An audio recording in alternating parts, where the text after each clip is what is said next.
This episode is presented by Adobe Express, the quick and easy create anything app.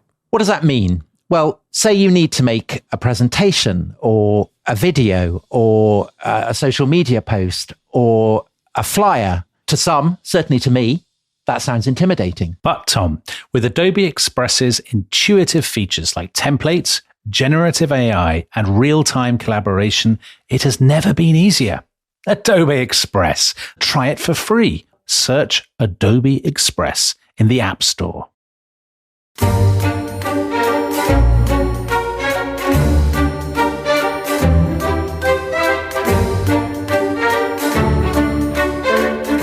Until he has experienced all the intricacies of war with his own eyes, his own body, and his own soul, no man can ever truly imagine it. Marching through sand and marshland, through fathomless swampy forests in the searing heat, with no water in his stomach, groaning in hunger. And then suddenly, as you were plodding along, so tired and bruised and battered, the scene comes alive before you. The first shots are barking in your ears, and the roaring and howling of the shells is getting nearer and nearer.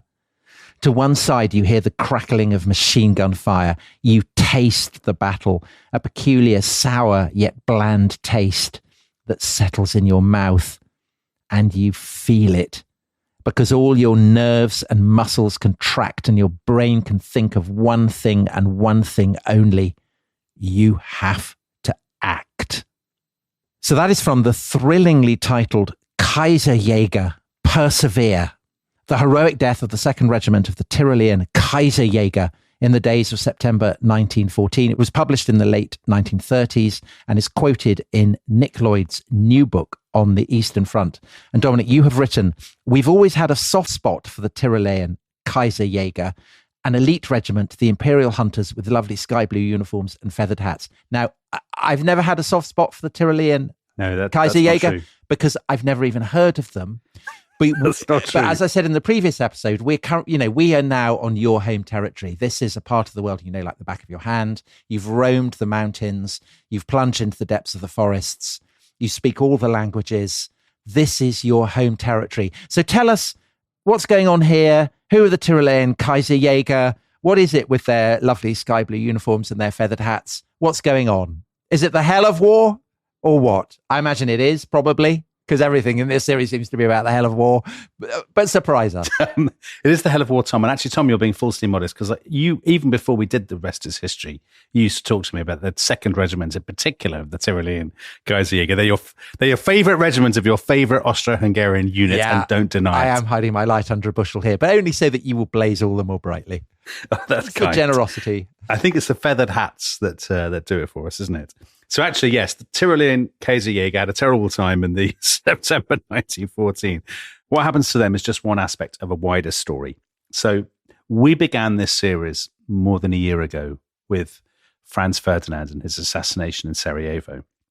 And we're ending this part of our great sweep through the First World War by talking about the beginning of the end of Austria-Hungary, the destruction of its army and the fraying of the bonds that held the empire together. So last time we talked about how the Austrians sought to wreak revenge on Serbia, and it became a humiliating rout for them. And the bloke in charge, General Potiorek, the master of security in Sarajevo, ended up being fired just before Christmas. And presumably after that, there are no feathers left in the hats of the Tyrolean Kaiserjäger. Not at all. And today we're turning to the arena in which they saw combat, which is the eastern borderlands of Poland and Ukraine. It's the area that Timothy Snyder calls Europe's bloodlands in the 20th century. And at the center of this episode is the story of one city, which is called Przemyśl. What's it called? It's called Przemyśl.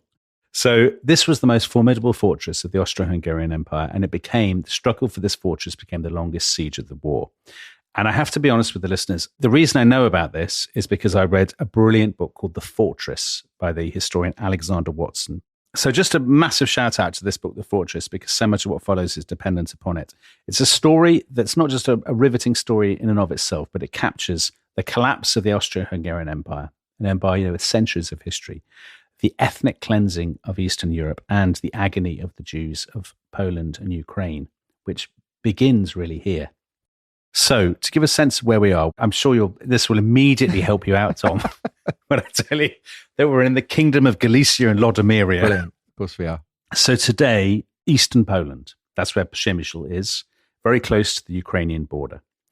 Now, at the time, this was Austria's most northeastern province. It was a crown land, so-called, governed from Vienna.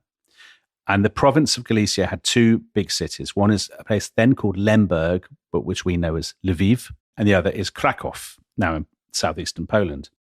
The area had a very diverse population, so about 45% each Polish, and what was then called Ruthenian, what we would now call Ukrainian, and that leaves about 10%, which those people were Jewish. And the third biggest city in Galicia was this place, Przemyśl. And I love hearing you say that. And today, it's just a few miles in from the Polish border with Ukraine. And what's it called now? Still called that? It's still called Przemyśl. That's the Polish name. And it was given an award by Volodymyr Zelensky a couple of years ago for taking so many refugees, so many Ukrainian refugees. But back then in 1914, in most respects, it was just your classic, sleepy, Middle European city. So it's got a castle and it's a cathedral, it's got loads of churches, it's got synagogues, and it's got tons of coffee houses. And there were about 50,000 people who lived there. About half of them were Catholics and were Polish. About a third were Jewish. And the rest were what were then called kind of Greek Catholics, which is to say they were Ukrainians. So they're Orthodox, but they accept the supremacy of the papacy. Is that right? Exactly right. Exactly right. Yeah. But there was also a garrison of about 10,000 men for a couple of reasons. First of all, because Przemyśl was an important railway junction and it guarded the Carpathian mountain passes into Hungary. So if you look at a map of Austria-Hungary, in the northeast, there's the great sweep of the Carpathian Mountains, but they're not the border. There's a bit of Austria-Hungary that's on the other side of the Carpathians, and this is Galicia, so this is where this is. And the second reason why there's this garrison is that since the early 1870s, Przemyśl had been designated as a fortress city. So it was designated as the cornerstone of Austria-Hungary's eastern defences. So it's kind of the Verdun of Austro-Hungary. It is Verdun, exactly, a citadel that becomes an emblem of sort of national defense, national security. And kind of a salient. Yeah, salient, I guess. Osgiliath, Tom, yes, for Gondor, I guess. So by 1914, they've built this huge fortress, and it's a chain of 17 major and 18 minor forts arranged in a 30-mile ring around the city and 2 lines of trenches. So it looks pretty impregnable. And inside this ring, there's a huge military base with 7 barracks, with a rail yard, with warehouses, with ammunition magazines. All of this cost the Austro-Hungarians hundreds and hundreds of millions of pounds in today's money. And Przemyśl has become this huge symbol of imperial prestige, and the Austrians are very, very proud of it. Well, it sounds as if they should be. Sounds brilliant. Yeah, it's the equivalent of having like a really fancy aircraft carrier today or something of that ilk. So, to the war. In August 1914, tens of thousands of troops passed through this city, heading east to the far border of Galicia to defend it against the Russians. And as we said in the last episode, they are a very complicated mosaic of Germans, Hungarians, Czechs, Poles, whatever. Not a winning formula under the pressure of total war. And of course, the man who's commanding them is this bloke, Konrad von Hötzendorf, who has basically started a world war in order to impress his mistress, Gina von Reininghaus, and to get to marry her. Now, Konrad, as we said in the last episode when we talked about the complete disaster of the war against Serbia, he is a great believer in attacking spirit. Even though the Austrians have fewer divisions than the Russians, they have 34, the Russians have 53, he thinks that's fine, we can easily, vim and vigor, we'll wipe the floor with the Russians. So he's developed this insanely ambitious plan to basically envelop the Russians in southern Poland. But right from the start, as is the way with the Austro-Hungarian military operations, there are some small teething troubles. So first of all, he says, well, I'll need 11,000 trains to send all these men east. The train network can only produce 2,000 trains, so that's nowhere near enough. These trains travel at only 10 miles an hour, and they stop for 6 hours every day so the troops can have lunch. Before they even fire a shot, there are warning signs. So at one point, They're all these troops are going east, and the station master, a place called Podborja, which is in eastern Silesia, has a nervous breakdown under the stress of so many people on the network. He reverses all the signals the wrong way. The trains will go backwards, and then he shoots himself. Do you know what they should have had? A monkey. Jack the signalman. Jack the signalman. They should have had a monkey. He one of history's top monkeys, because he never made a mistake. No. Paid in beer. Ran the South African Railways for years. Yeah, he was brilliant. And for those who may have missed that episode or would like to hear it again, it's episode 426, History's Greatest Monkeys. And I wasn't actually expecting them to turn up in the middle of the First World War, but you never know. Well, one of them fought in the First World War. Yeah, Corporal Jackie. Great to have him back on the show. Anyway, back to the Eastern Front. Eventually, they get off the trains and they set off. Now, Eastern Galicia is a very poor, very rural part of the empire. There actually aren't many railways, and the roads are shocking. And most Habsburg soldiers, when they get there, they say, God, this is awful. This is very hot and it's dusty and it's very alien. And what are we doing here? They won a couple of early victories against the Russians, actually, which we won't go into. But by the end of August, things are starting to go wrong. The language difficulty is such a massive issue for them. They can't actually understand what each other are saying. So the orders are getting muddled. Some units literally are marching in these vast circles, going round and round, or they lose touch with their supplies or whatever. And because of the language difficulty, there are innumerable instances, and this is not funny, of friendly fire.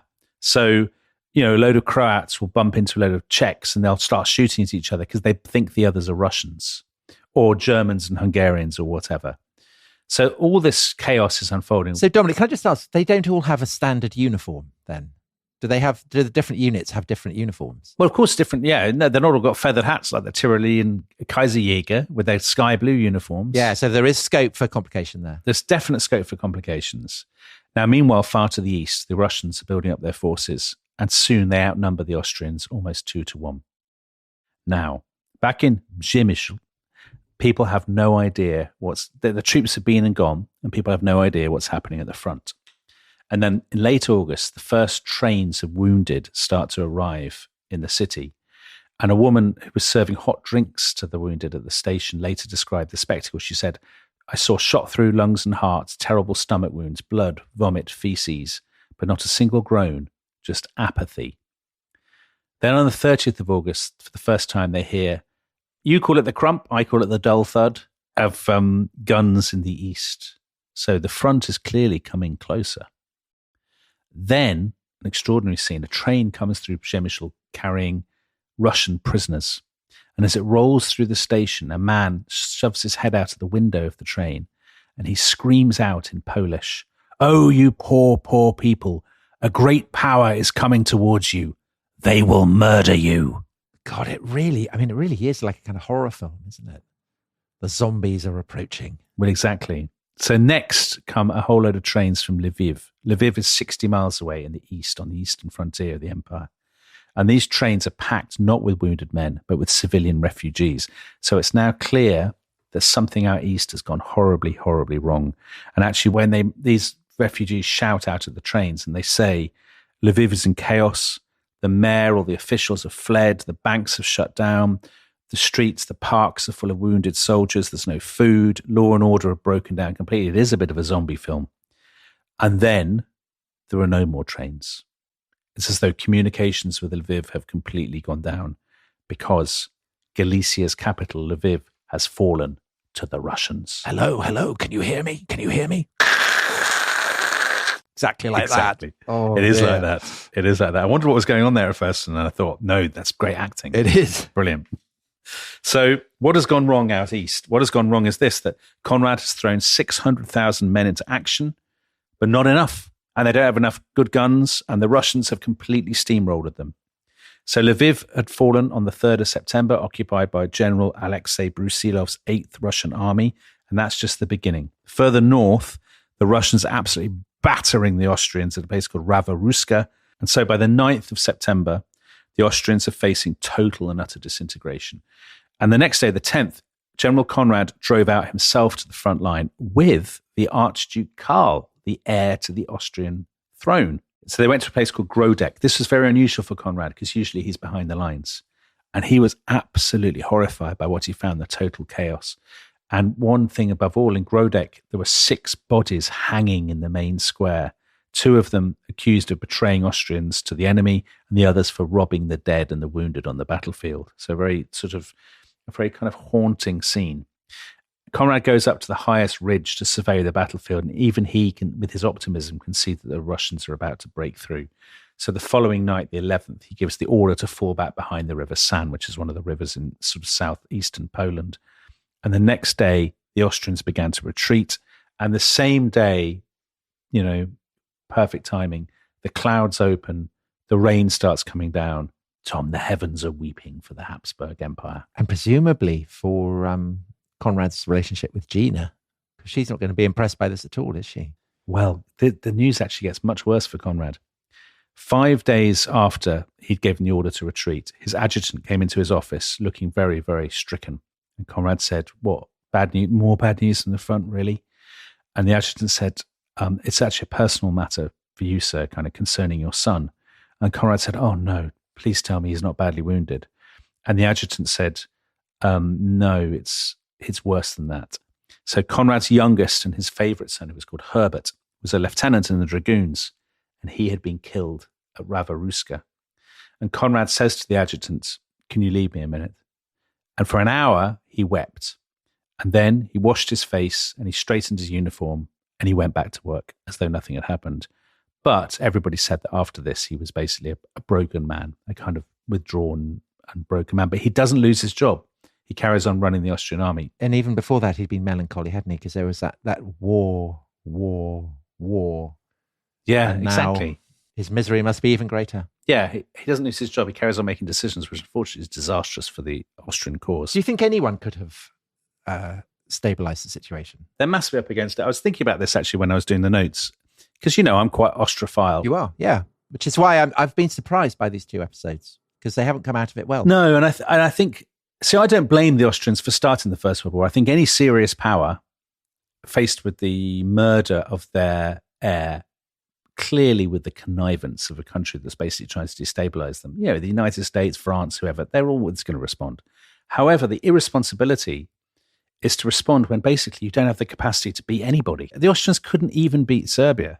The lack of seriousness of Conrad and the other generals, basically, in starting all this. But, ignoring Russia is mad, isn't it? Totally. It was ridiculous. And you can say, well, it's a result of their tunnel vision or their paranoia or their fear of, disintegration or whatever. But even so, to just be in such a massive spasm of panic that you basically, press the suicide button is insane. Because actually I was going to talk about this anyway, but this is a perfect link. Look at what happened to their army. Almost 1 million men had marched north against the Russians, and fewer than 2/3 of them returned. 100,000 of them were taken prisoner, 250,000 killed or wounded. And as they return, you made the zombie apocalypse analogy. The Austro-Hungarian army that marches back to Przemyśl is just an absolute horde of zombies stumbling through the dust. They've all got typhus or cholera. Some of the regiments have lost all their officers, more than half their men. They've all got diarrhea. They haven't washed for weeks. They're in shock. They're humiliated. And in the dust behind them, they're leaving this trail of dying horses and dead men. So they get back to this city. And then Conrad says, right, we will withdraw. We'll go back into the Carpathian Mountains. However, we have to stop the Russians from following us. Because if the Russians get into these mountains and they secure the passes and they go down the other side, they'll be into the Hungarian plain. They'll be heading straight for Budapest. And then it's kind of game over for the Austrian Empire. And that would then be game over for Germany as well, do you think? Germany fighting on alone for a cause in which its main ally started the war is now out? Yeah. Hard to see how that... that could be the end of the First World War, I think, very plausibly. Conrad says, right, we have to stop them. And the place that we stop them is obviously this citadel, Przemyśl, which we have built for this purpose. So I'm going to leave behind 130,000 men, orders to hold the fortress at all costs. Now, these are not crack units. These are the dregs that he's leaving behind. They're the reserves. They're men in their late 30s and early 40s. Most of them are Hungarian, Polish, or Ukrainian peasants. But they're officers, Tom, they're the worst people in the world. And I quote, academics, businessmen, and middling state officials. I don't know. If you want a heroic defense of a fortress against Russian hordes, those are exactly the people I'd turn to. when I look at Britain's academics. I see men of iron resolution and will. Anyway, yeah, so this is who's going to defend the Austrian Empire. So in the next few days, they make their preparations. Here's an interesting sign of the disintegration of the empire. They say we're going to clear all the villages around the perimeter. Now, the people who live in these villages are Ukrainian peasants. And they basically say to these guys, you've got to clear out. They tell them at bayonet point, you've got to clear out. If you don't clear out, we're going to blow up your village or burn it to the ground. And actually, by this point, the soldiers are blaming those peasants for their own defeat. They say these Ukrainians are no good. They're traitors. They've been helping the Russians with flags. They've been sending smoke signals to the Russians. This, I think, is not true. But it's a sign of how, as we've said before, diversity is not the Austro-Hungarian Empire's strength at all. It's something that we often celebrate in the Austro-Hungarian Empire, you know, when people write these sorts of... Yeah, it's brilliant if you're in a cafe debating psychology or economics, but it's less good if you have to defend a frontier. Correct. On the 17th of September, the first Cossacks appeared on the horizon. This was the advance guard of General Brusilov's Third Russian Army. Brusilov is the outstanding Russian general of the war. He has yet another absolutely colossal moustache. But does he have breathing problems? No, he breathes superbly. He's got wonderful breath. So that's what sets him above the crowd. Correct. He's a cavalryman. He's half Polish, actually, Brusilov. I didn't know that. Anyway, so he orders his field guns to start pummeling the city.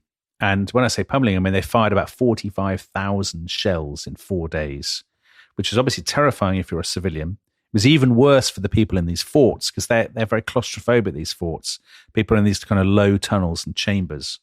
Alexander Watson quotes a guy called Second Lieutenant Bruno Prochaska, who said it was like we were being pounded by a colossal battering ram.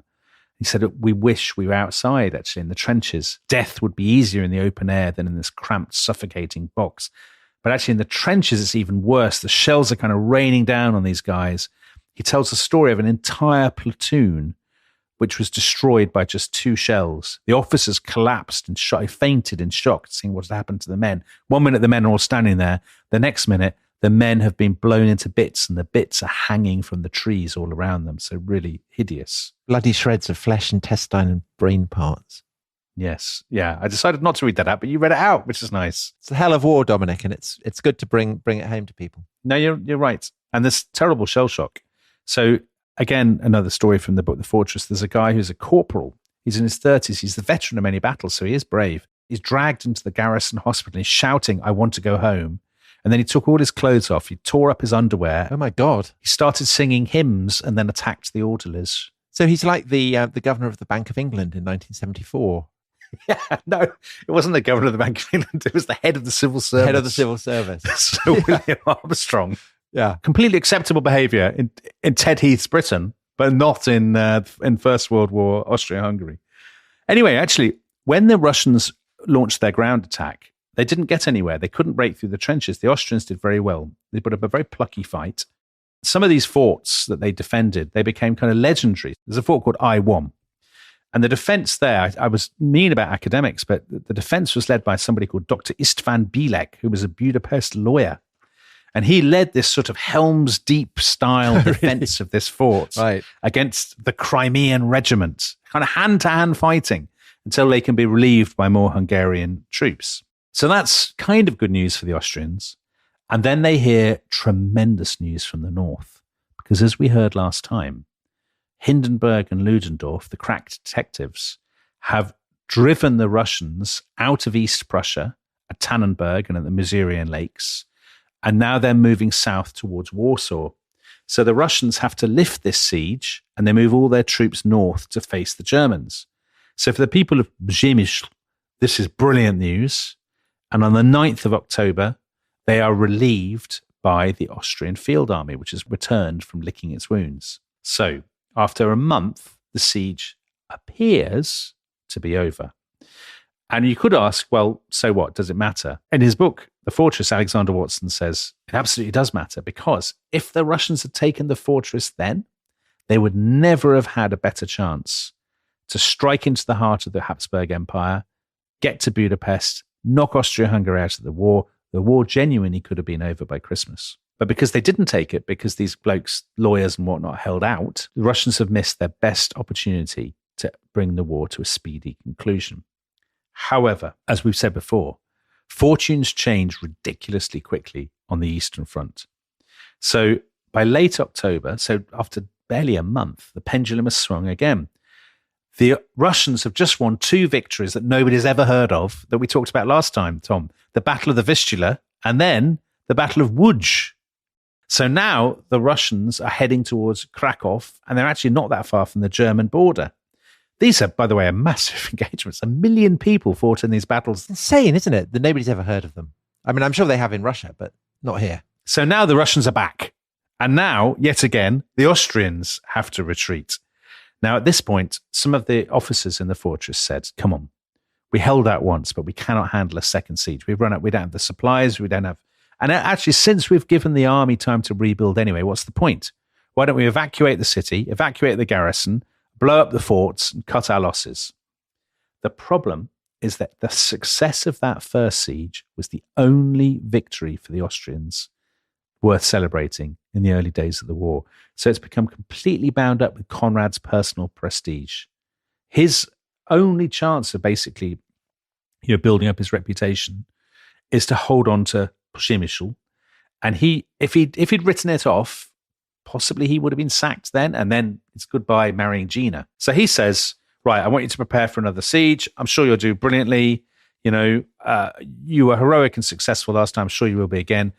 The next day, however, the garrison told you should write your farewell letters to your families. Not a good sign, is it? Which I don't think inspires much confidence. That same day, which is the 3rd of November, posters go up across the city telling all the civilians to get out. Again, that's not a good sign. No. And the police literally go door to door saying, if you haven't packed, get to the station. Come on, just grab your essentials and go. Well, it's lucky that the Austrian railway service is performing heroically in these early months of the war then, isn't it? Because surely they've laid on loads of trains and there won't be a mad crush trying to get on the trains. No. So total pandemonium. Not enough trains. They have to leave behind 30,000 people. And in his book, Catastrophe, Max Hastings tells an awful story about this woman who fights her way into this carriage with her 3 children. She finally gets into place in the carriage. The train starts pulling out. She breathes a sigh of relief. She looks around. She can see only 2 children just out the window. On the platform, she can see the youngest child, her 3-year-old son, standing there weeping in terror. Oh, no. All the time, the Russians are coming. And by the 8th of November, they have encircled the fortress once again. And now, to quote Alexander Watson, darkness descended over the conquered land. So, Dominic, huge tension. Can this great Austrian fortress withstand a second siege? Will they be able to hold out, or will the Russians break through? And you mentioned how there are large numbers of Jews in this landscape, and you've intimated that things don't turn out well for them. So we'll hear about them too. So come back after the break. This episode is brought to you by Uber. Now, do you know that feeling when someone shows up for you when you need it most? We all need that sometimes, and Uber knows it. Uber isn't just a ride or a meal delivered. It's showing up no matter what. Like for your long-distance friends, bringing soup when they're sick, sending flowers when they're down. When it really matters, whatever it is, you show up. Where there's a will, we're on our way. Uber, on our way. Download the app today. This episode is brought to you by the Folio Society. Now, Thomas, in the Middle Ages, it could take you years if you were a monk to create a manuscript. You'd have to copy it out word by word. And then after all that, the margins would be ready and you'd put all kind of decorative elements and all kinds of gilt and stuff in the margins, and it would look fantastic. So it might take often years to finish, but the finished product would then last for centuries. And that is pretty much what the Folio Society does today, only, of course, with slightly less parchment and fewer quills. Yes, the Folio Society takes some of the greatest works ever written, things like George Orwell's 1984 or the quests in J.R.R. Tolkien or Frank Herbert's Dune, and their team of editors and designers and artisans, they craft books that are so beautiful, they're like works of art in their own right. So each one is carefully designed with slipcases, award-winning illustrations, and covers that honour the stories inside. It doesn't just protect them. So if, like me and like Tom, you think that a book should look as good as it reads, then the Folio Society very much speaks your language. Explore the world's most loved stories in the most beautiful form, only at foliosociety.com. That is foliosociety.com. This episode is brought to you by Rocket Money. Tom, we often talk about how to organise our finances. I'm very conscious that I'm paying for a lot of mad subscriptions. And there's one thing that we've talked about often on this show. It's the thing that we probably hate more than any other, and it's a hidden fee. I would love to get my finances under control. There are all these things piling up on our bank statements, and I think I need to fix this problem. I need to sort this out and to stop this. I mean, my finances are so chaotic that I need this app. So I'll tell you what it is. It's called Rocket Money. It's a personal finance app that helps find and cancel your unwanted subscriptions. It monitors your spending and it helps to lower your bills so that you can grow your savings. With Rocket Money, you can track all of your subscriptions and you can easily cancel within the app with just a few taps, saving you time, avoiding charges. And you can also set budgets and goals and get personalized insights and regular reports to track how you're doing. They will even send you real-time alerts for large transactions, upcoming bills, refunds, and even low balances. So let Rocket Money help you reach your financial goals faster. Join at rocketmoney.com/ishistory. That's rocketmoney.com/ishistory. rocketmoney.com/ishistory. Around 8 o'clock in the morning, the Cossacks arrived in Dębica. The Jews, who had already survived the initial agonies, were gathered in the synagogues with their wives and children. The Cossacks plunged into the Jewish houses with their horses and weapons, and what was not screwed down was smashed and flung onto the open street. Like wild beasts, they threw themselves on the defenseless women. Those who defended themselves were stabbed and trampled to death. Spirited women plunged through windows, badly injuring themselves, but they too were not left alone by the monsters, and many died in the synagogue square in agonies of pain. Then the synagogue street was set alight, and after a short while, a whole row of houses stood ablaze. So this is not from a record of 1940 or 1942. It is from the autumn of 1914, and it is an eyewitness account of the Russian occupation of the town of Dębica, which was then in Galicia. And Dominic, we've talked a lot about armies, about battles, about all of that, fluttering of flags, the piping of flutes, the fluttering of feathers in Tyrolean caps. But what we haven't talked about is what all this means for ordinary civilians. And I'm guessing nothing good. Nothing good at all. No, and it's actually a chance to talk about war aims and what people are wanting from the war. So the Russians have come west with by far, I think, the most radical transformational agenda of any major combatant. As soon as they got into Galicia, their new governor of the occupied territory, who was called Count Georgi Bobrinsky, made this clear right away. When he got into Leviv, he gathered all the local bigwigs and the bishops, and he made a speech. And he said, "The lands of eastern Galicia are an eternal part of a single great Russia. In these lands, the true population was always Russian. Thus, the administration of this land should be based on Russian principles. We'll introduce the Russian language, Russian law, and the Russian system." Definite resonances. Yeah. Now, this was very bad news for the Poles, the people who dominated the political and economic life of the towns of Galicia. It was extremely bad news for the Ukrainians because they were told, you don't exist. Your church, your Greek Catholic Church, your Ukrainian language, your separate Ukrainian, or as people would have said then, Ruthenian identity, all of these things, which interestingly had been not just tolerated, but often encouraged by the Austro-Hungarians as a counterweight to the Poles, all of these things will now be erased. From now on, you are Russian, whether you like it or not. Now, if it's bad for them, it is unbelievably bad for the third ethnic group in Galicia, which are the Jews. Austria-Hungary was not exactly a paradise for Jews, because we talked before when we did the rise of Nazism about the influence of Vienna's mayor, Karl Lueger, on Hitler, this kind of populist anti-Semitic mayor. But isn't part of that because there is a resentment of Jews in Vienna, say, who have done incredibly well? Yes. So Freud, Mahler. Massive cultural figures. Jews are very prominent in the empire's high culture. There's clearly a place for them in a multinational empire like the Habsburg Empire, and they're very loyal to the dynasty. So Franz Joseph had lifted a lot of the existing punitive laws against Jews. Franz Joseph had made a pilgrimage effectively to Jerusalem. He made a point of meeting Jewish leaders. So there is, there's clearly, Austria-Hungary is a relatively warm and welcoming home for if you're an Eastern European Jew. The Russian Empire takes a very different approach to religious diversity. Russia is comfortably the most anti-Semitic country in Europe at this point.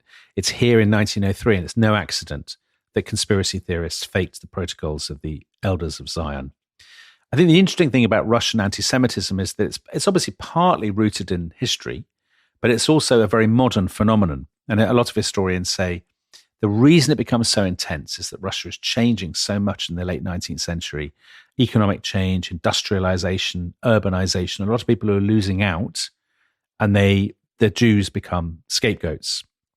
So from the 1880s in Russia, the harshest anti-Semitic laws in Europe, and then a wave upon wave of pogroms. So Kiev in 1881, Kishinev very famously in 1903, Odessa in 1905, hundreds of people killed. And this is why there are kind of waves of emigration, aren't there, coming to Britain and then even more to the United States. Exactly.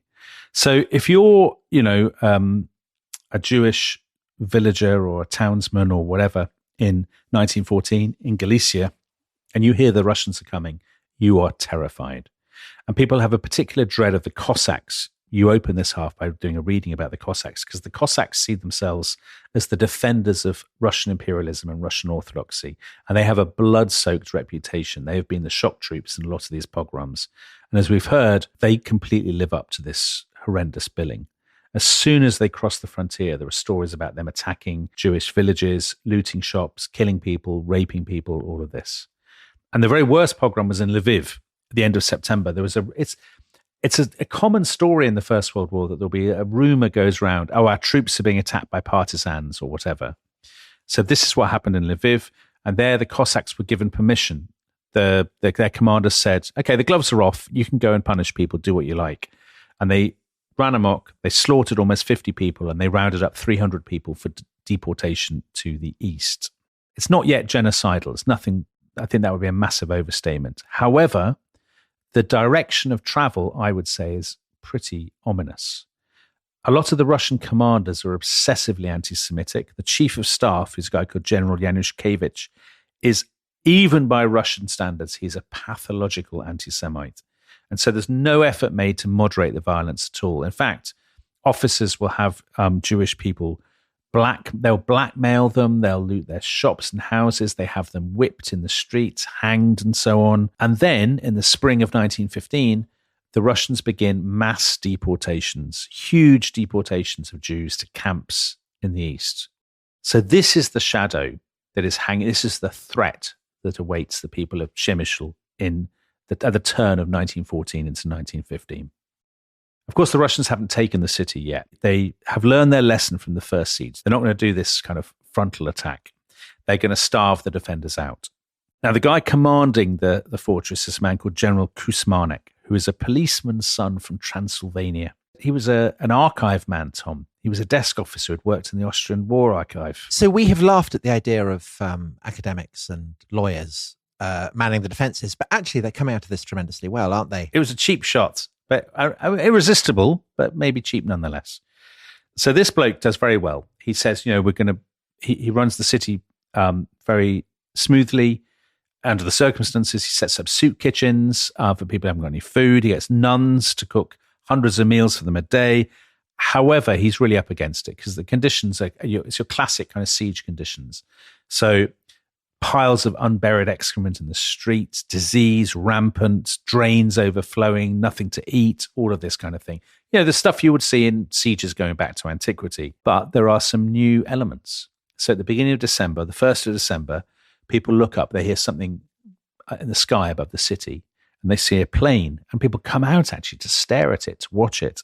And then they see these little grey balls falling out of the plane, and somebody suddenly realizes what they are and shouts, "They're bombs!" And there are people running in panic and whatnot. And this is one of the first instances in history of the aerial bombing of civilians. So in all, the Russians launched 300 bombing raids on Przemyśl. They were hoping, I think, to hit the bridges. But they don't, do they? No, they miss. I mean, just throwing a ball out of a plane, I mean, it's never going to land where you think it's going to land. However, it's not comedy. 12 people were killed. 24 people were injured. There's a story, I think it's in Alexander Watson's account, of a girl, she had half her head cleaved off by shrapnel and had to be rushed twitching to hospital. But the bombings, as always in history, the bombings terrify and appall people, but they don't sap their will to resist. Because people think, well, the Russians are barbarians. They're monsters to do this. We can never give in to them. So Christmas comes and the city is still under siege. In Eastern Europe, the big day is Christmas Eve. The defenders tried to put up trees and they were given special food, but it's all a bit sad. Alexander Watson quotes this guy, Lieutenant Stanisław Gajczak, and he says in his diary, I couldn't stop thinking about my wife and children. The day was really difficult. Even getting through it was so hard. He gathers his kind of platoon or whatever to celebrate the holy day, and everybody starts crying. And then he had dinner with his fellow officers and they tried to light candles and sing carols. But again, they all start crying. Mostovsky, Stumpf, the captain, all quietly cried. And this is the one moment in the story, actually, where the Russians, belying their reputation, behaved, I think, very well. Because when Austrian patrols went out of the city that day, they found little parcels of bread and sausages and sugar in no man's land with cards wishing them a happy Christmas. Oh, that is nice. And Alexander Watson quotes a lovely example. Gallant knights, at so great a holiday as Christmas Eve, we wish you and your families the best and wish you that you return healthy to your nearest and dearest. We shall not disturb you on Christmas Day as you eat your supper and talk of your loved ones. As a mark of our fraternal greetings, we break this holy wafer with you, your comrades outside the Siedliska forts. I mean, that's quite sweet in a way, isn't it? Yeah, so another Christmas truce on the Eastern Front as well as one on the Western Front. Yeah, and as on the Western Front, as soon as it's over, things get very dark indeed. Once we're into January, they've run out of food inside the fort. They basically start eating all their horses. But they haven't got onto the rats yet. They haven't got onto the rats. No, it's not quite the siege of Leningrad in the Second World War. But unless something drastically changes, Przemyśl is doomed. But you know what? General Conrad is waiting in the wings for another crack. He hasn't given up. So he's going to come to the rescue. And if there's one man you want to come to the rescue, it's this man with an unbroken track record of catastrophic failure. The Gandalf the White of the Eastern Front. So his men have been holed up in the Carpathian Mountains. They've been camping in heavy snow and driving rain. They've all got frostbite and hypothermia. Another commander might say, I'll let them rest a bit and thaw out before throwing them back into the fray. But Conrad, as we know, is a born optimist. And so on the 23rd of January, he says, right, I want 175,000 men to go down out of the mountains, retake the mountain passes from the Russians, get down into Galicia, relieve the city. By any standards, this is a big ask, as people say. And actually what happens next is the Carpathian campaign. Now, again, this is one of those things that I think in the English-speaking world, most people have no idea this ever happened. I put my hand up. I plead guilty. It's one of the most horrific campaigns of the whole war. So hundreds of thousands of Austro-Hungarians are trying to fight their way out of these mountains. They're in snow blizzards. The temperatures are below minus 20 degrees Celsius. They don't have winter gear. I mean, we talk about people having the wrong shoes, Tom. A lot of them have got shoes made of paper. Would you wear a paper shoe in a snow blizzard? No, I wouldn't. I did wear a pair of trainers that came to pieces when I walked up Mount Helvellyn in the Lake District. All right. So you know exactly what they've been through. And there was kind of sleet blowing in and we ran into a squad of the SAS who told me off. So they said, you're an idiot. Look at your shoes. Oh, no. Which makes me ask, why is their kit not better? Because surely if anyone is used to alpine conditions, it's the Austrians. It's a Tyrolean Kaiserjäger. Their shoes have rotted. They've rotted and their supply networks have failed. And, haven't they got kind of nice ski gear? They have not. Well, I'll give you the proof of this. After 2 weeks, they've lost 2/3 of their strength. Some of them have been killed, some of them have died of disease, but loads of them have actually frozen to death in their sleep. Now, we began with your favourite regiment, didn't we? The Tyrolean Kaiserjäger. The guys with the feathers. They've been involved in this because they're freezing to death. I mean, you'd think they'd be used to this in the Tyrol, but no. And I mentioned Nick Lloyd's book on the Eastern Front. He quotes one of their memoirs. And would you like to read it, Tom, since you love them so much? The scene was suffused with three colours: the ashen white of the endless fields of snow, the grave black of the endless mountain forests, the blood red of the flames of battle. The sky stretched boundlessly, mercilessly over the death and suffering of hundreds and thousands of soldiers. The Carpathian front consumed men at an alarming rate. It wore them down like a hammer, day in and day out, week after week, blow after blow, coming down on them with unceasing vigour. So that is the worst ski holiday of all time, isn't it? It is a terrible skiing holiday. And actually, the blokes who are dying are not just from the Tyrol. They're not just Austrians. They are Hungarians, they're Czechs, they're Poles, they're Croats, whatever.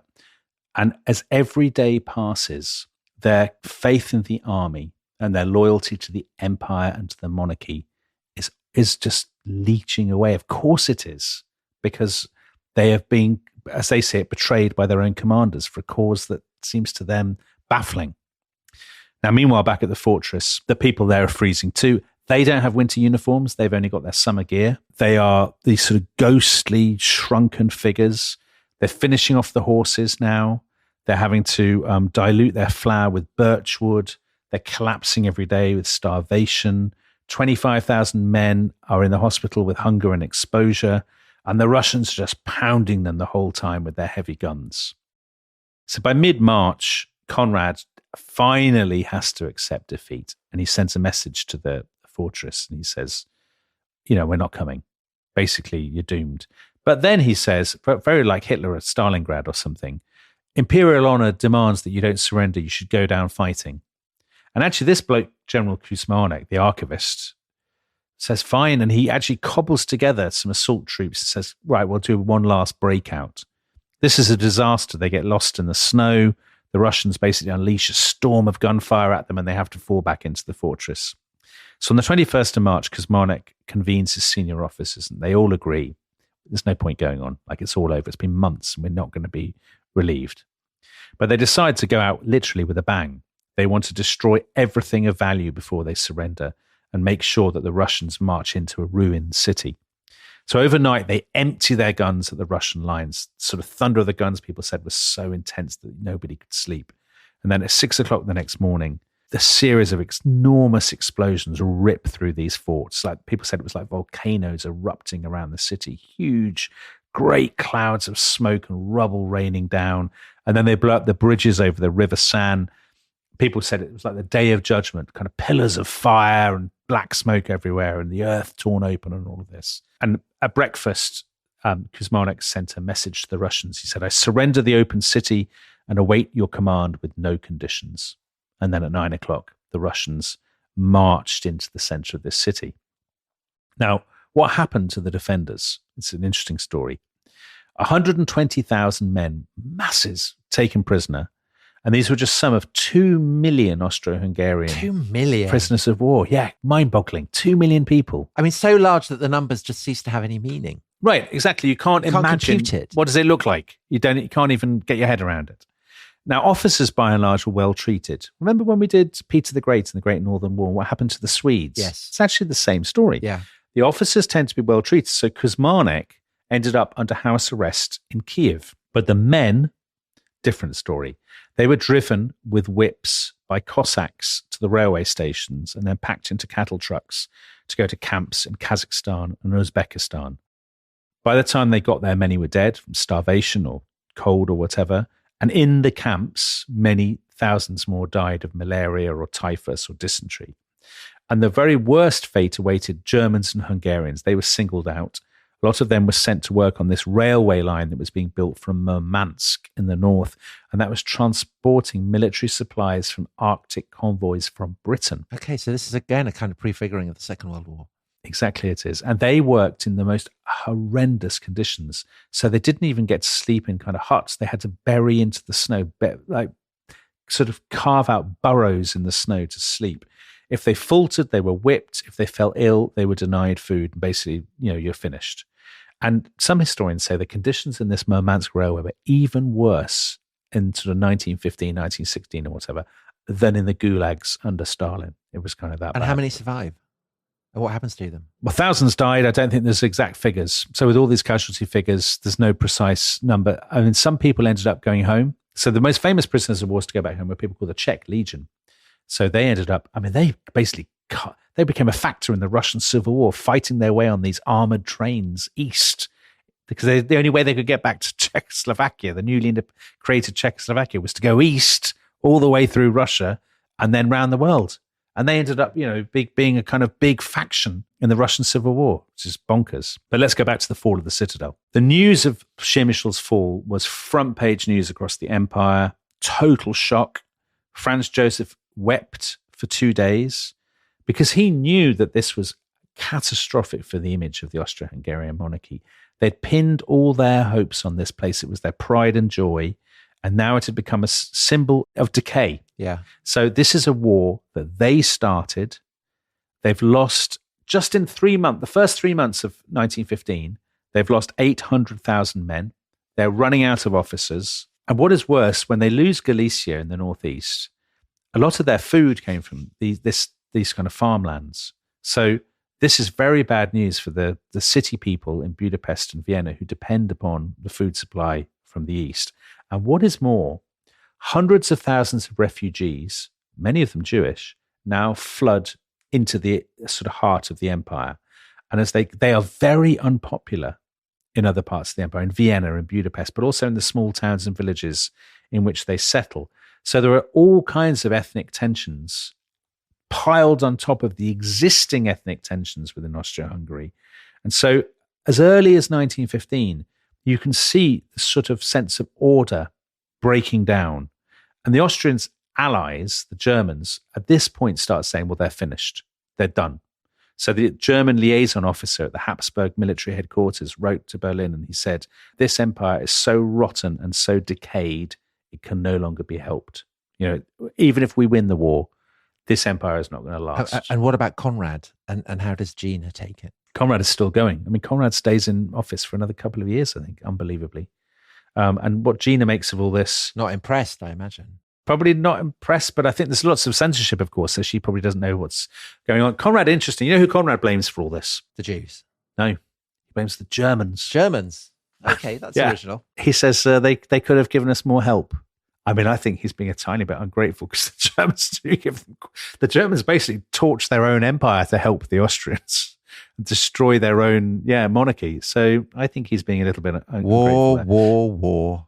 That's what he said. It's all you care about, General Conrad von Hutzendorf. Now, meanwhile, I mentioned the circling vultures last time, and I think I might use the same metaphor this time. I have in the notes. Yeah. So a month after the fall of this fortress, which of course is news around the world, the Italians sign a secret deal to join the Entente. And in return, they will get large swathes of Austria-Hungary, especially along the Adriatic, kind of Istria, Dalmatia. And a month after that, Italy finally enters the war against Austria-Hungary. And if you thought the Carpathian front was bad, the Italian front... Oh, mad. Absolutely mad. Blowing the tops off mountains. I've walked through a great tunnel that the Italians dug out at the side of a mountain. And I'm assuming that the Austrians did the same, and it's all absolutely for nothing. The two worst armies in history just killing. Yeah. There's amazing stories in this book, The White War. The one that sticks in my mind is a whole load of Italians, like thousands of Italians advancing up this sort of limestone scree mountain.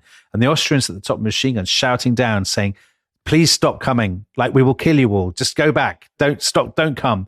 And the Italians keep going. And the Austrians just say, well, okay. And they kill them all. Wow. You keep saying it's a terrible story. I mean, we've already had terrible stories, but there are so many more to come. So let's just end with the city, Przemyśl, a chance to say it again one more time. So a month after the city fell, Nicholas II turned up. He went first to Leviv and then he went to this fortress and he toured the defenses, and all the people had been told, hang out Russian flags from your windows, and all the schools had been told to mark the day, and the children instructed on how to welcome their new emperor. Nicholas, of course, is as sort of banal and puterish as ever. He said he's found it very interesting and very picturesque. But This trip really mattered because the authorities used it as a spur for Russification. Nicholas used the opportunity to issue a proclamation. There is no Galicia. There is rather a great Russia to the Carpathians. The people of Przemyśl were told, you must adopt Russian time, Russian customs, Russian festivals. The shops must have signs in Cyrillic. Polishness must be eliminated, Polish elites deported, and Ukrainian identity erased completely. Ukrainian schools must now teach in Russian. And what about the Jews? Well, they pay the heaviest price of all. Since January, the Russians have been deporting Jews eastwards, but in Przemyśl, they go further than anywhere else. This is the most obvious example of deportation in the entire war. In 10 days, they rounded up 17,000 people and transported them east. And why are they doing that? They don't want these lands to have any Jews in them. They want to corral the Jews. Is that for kind of ideological reasons, or because they see the Jews as Austro-Hungarian sympathizers who can't be won over? Both. They don't like Jews anyway, but they know that the Jews are loyal to the Habsburg Empire and they want to get rid for that reason. But to stress that first point, they don't like Jews anyway. And many of these, they come with anti-Semitism as part of their intellectual repertoire. So by May, there is not a single Jewish person left in this city. And what happens to the Jews who are deported? Some of them, I think, do get home because there are definitely Jews in Przemyśl by the 1930s, and though not after the 1940s. So some of them must have got back. I don't actually know exactly how they did that. But the irony of all this, it was all for nothing. It really was all for nothing, because less than 2 weeks after the Tsar's visit, the Germans under August von Mackensen, and again a bloke with the wrong name, launched a massive offensive in Poland, smashed the Russians, scattered their armies. The Germans went deep into occupied Galicia, and on the 2nd of June, the Germans, in turn, march into Przemyśl. One of their commanders afterwards said, the joy of the liberated people was indescribable. Wherever we went, German soldiers were embraced and decorated with flowers and handed gifts. And then he adds the killer line, I didn't see any Austrian soldiers. And that tells a wider story. On paper, the Austrians are back and they've got their city back, but it's actually the Germans who've done it, and the Germans who are the real masters now. And the prestige and the legitimacy of the Habsburg Empire will never, ever be rebuilt. And so that means that all these various lands with all their different peoples, their different languages, their different customs, that essentially the glue that had held them together is going very, very rapidly. And that, of course, has profound implications for what happens after the war, whether the Central Powers win or lose. Completely. I completely agree. So in this story, you've seen a lot of elements of things we associate with the Second World War, racial ideology, deportations, ethnic cleansing, pogroms and stuff. These, if you're Galician, these began in the 1910s. But as you say, since there is no rebuilding the multicultural society of before the war, that means now the gloves are off and there's going to be a very, very bitter fight to see who controls it. So this is what happens when the empire collapses in Przemyśl and its environs. There's fighting between Poles and Ukrainians. Then it's caught up in the Polish Bolshevik War. Then it's occupied by the Nazis and tens of thousands of its Jewish population murdered. And this is only kind of scratched the surface of all the horror that lies ahead. Okay, so there are better places to live in the 20th century, basically. Pretty much anywhere. Yeah. I mean, that's why Timothy Snyder calls this area the Bloodlands. I think basically you want to live anywhere but here. Maybe not the Congo. So that's a very cheery note, Dominic, on which to end this series. But I mean, we are talking about the world going up in flames, aren't we? This is, we began this series by saying this is the great catastrophe, certainly for Europe. But you could also say I mean, it is authentically a world war. And I think this series has given a flavor of why it's so terrible. And of course, there is so much slaughter and misery and horror still to come. God, you're really selling it. Well, but having said that, we are going to be back this year with a little more First World War action, and we're going to be back for our Christmas special. We will be looking at the story of the festive truce on the Western Front, asking whether it happened, to what extent the story is true. So a little touch of light. And actually, when we do come back to the First World War, hopefully next year, I mean, there's so much to look forward to, Tom. Zeppelins, Gallipoli, the sinking of the Lusitania, the arrival of the Italians, the wars fighting women, lots of fun things. And as always, members of the Rest is History Club will be able to get those episodes early, won't they? Of course they will. Why not sign up now at therestishistory.com? Ready for next year. Bed down. But next week, something completely different because, Dominic, we will be leaving your backyard, the mountains and bogs and plains of Eastern Europe, and heading to Chatham High Street. Long promised, long awaited, finally to be delivered. And I know the excitement has been building for that. But if you want to listen to it, that's fine. But also, if you'd like to see it, because we've done it on location, you can see Chatham High Street in all its beauty and glory. Yeah, you should watch it on YouTube, because I have to say, when we did a filming day at Chatham High Street, I think I probably haven't laughed as much as that. Not always for good reasons, since I was about 12. So definitely do watch it. I think unmissable. So we'll see you then. Bye-bye. Bye-bye.